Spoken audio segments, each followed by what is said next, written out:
আসসালামু আলাইকুম, welcome to cooking studio. আজকে আপনাদের জন্য নিয়ে এসেছি কিভাবে আপনারা ঘরেই কাগজের মতো পাতলা স্প্রিং রোল এবং সমুচার শীট তৈরি করতে পারবেন কোনো ঝামেলা ছাড়া। সামনে যেহেতু রোজা চলে এসেছে, তাই এভাবে শীট তৈরি করে আপনারা স্প্রিং রোল আর সমুচা তৈরি করে ফ্রোজেন করতে পারেন। আমি শীটটা তৈরি করার জন্য নিয়ে নিচ্ছি 1 কাপ পরিমাণ ময়দা, দিয়ে দিচ্ছি স্বাদ অনুযায়ী লবণ। এখন শুকনো উপকরণগুলো মিশিয়ে নিলাম। এবার দিয়ে দিচ্ছি 1 চা চামচ পরিমাণ সয়াবিন তেল। এখন একটু একটু করে পানি দিয়ে এটাকে গুলে নিতে হবে। ব্যাটারটা কিন্তু বেশ পাতলা হবে। আর পানিটা নর্মাল পানি ব্যবহার করেছি, গরম পানি ব্যবহার করার কোনো প্রয়োজন নেই। আমি টোটাল এই যে দেখেন 1.5 কাপ পরিমাণ পানি ব্যবহার করেছি 1 কাপ ময়দার জন্য। আর এই ব্যাটারটায় কোনো রকম লাম্পস থাকতে পারবে না, একদম মসৃণ একটা পাতলা গোলা তৈরি করে নিতে হবে। আমি একটু চামচ দিয়ে আপনাদেরকে দেখাচ্ছি। দেখে নিশ্চয়ই বুঝতে পারছেন এটা কতটা পাতলা। আমি যে পরিমাণ বলছি এভাবে করে তৈরি করে দেখবেন, তাহলে কনসিস্টেন্সিটা একদম পারফেক্ট থাকবে আশা করছি। আর এটাকে কোনো রকম রেখে দেওয়ার প্রয়োজন নেই। এখন সরাসরি চলে যাচ্ছি আমি স্প্রিং রোল বা সমুচার শীট তৈরি করতে। আমি এখানে একটা হাঁড়ির মধ্যে নিয়েছি ফুটন্ত গরম পানি। এবার এর উপরে একটা ফ্রাইং প্যান নিয়ে নিচ্ছি। শীটটা যত বড় চান তাই বুঝে ফ্রাইং প্যানের সাইজটা আপনারা চুজ করবেন। সামান্য একটু তেল ব্রাশ করে দিচ্ছি। আর যেহেতু নিচে থেকে পানির ভাপ উঠছে, তাই ওপরের প্যানটা কিন্তু হালকা একটু গরম হয়ে আসবে। আঙুল দিয়ে এভাবে ছুঁয়ে দেখবেন হালকা গরম থাকা অবস্থায় 1/4 কাপের মতো ব্যাটার নিয়ে এভাবে ঘুরিয়ে ব্যাটারটাকে ছড়িয়ে দিবেন। যেহেতু প্যানটা হালকা একটু গরম, দেখবেন যে ব্যাটারটা প্যানে এমনিতেই লেগে যাবে। তবে অতিরিক্ত ব্যাটার সেটাকে এভাবে ব্যাটারের যে বাটি সেটাতে ঢেলে সরিয়ে নেবেন। খুব বেশি সরাতে যাবেন না ব্যাটারটা, তাহলে কিন্তু আবার অতিরিক্ত পাতলা হয়ে যেতে পারে শীটটা। আমি একটা টিস্যুর সাহায্যে সাইডটা মুছে নিচ্ছি। এতে করে এটা সুন্দরভাবে গোল হয়ে আসবে ব্যাটারটা তৈরি হওয়ার পরে। আমি পানির ভাপে প্রায় 2 থেকে 3 মিনিটের মতো এটাকে ভাপ দিয়েছি। ঢাকনা দেওয়ার প্রয়োজন নেই, চুলার আঁচটা বাড়িয়ে ভাপ দিতে হবে।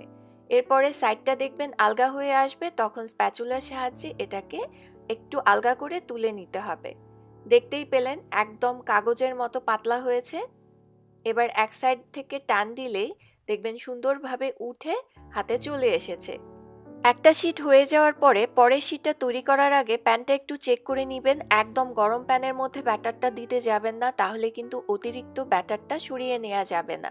সেই ক্ষেত্রে কিন্তু এই স্প্রিং রোলের শীটটা মোটা হবে।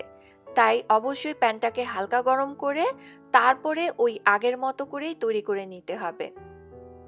আর একটা শীটের উপর আরেকটা শীট যখন রাখবেন, তখন অবশ্যই অল্প একটু তেল ব্রাশ করে এর উপরে আরেকটা রাখবেন, না হয় কিন্তু একটা আরেকটার সাথে লেগে যেতে পারে। আর এভাবে তৈরি করে নেয়ার পরে এটা ঠান্ডা হয়ে গেলে ঢাকনা দিয়ে ঢেকে আপনারা কিন্তু নর্মাল ফ্রিজে 2 দিনের মতো রেখে দিতে পারবেন। যখন আপনার সময় হবে আপনি স্প্রিং রোল কিংবা সমুচা তৈরি করে নিতে পারবেন। তবে এগুলো ফ্রোজেন করে না রাখাই ভালো।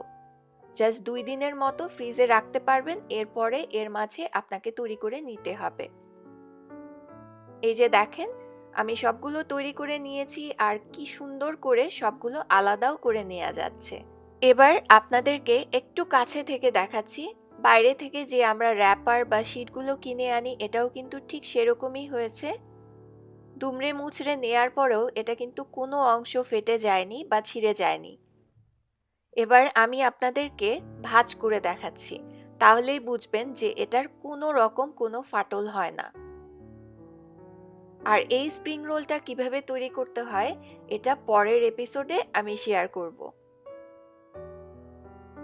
দেখেন কত সুন্দরভাবে র্যাপ করে নিলাম। এখন দেখাচ্ছি এটা দিয়ে কিভাবে সমুচা তৈরি করবেন।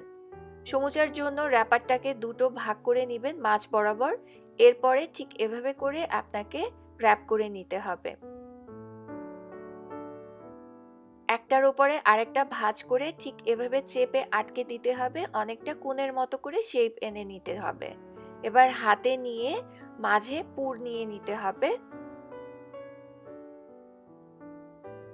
পুর নেওয়ার পরে এটাকে ভাঁজ করে নিলেই তৈরি হয়ে গেল সমুচা। এভাবে করে স্প্রিং রোল বা সমুচা খুব সহজেই তৈরি করা যায়।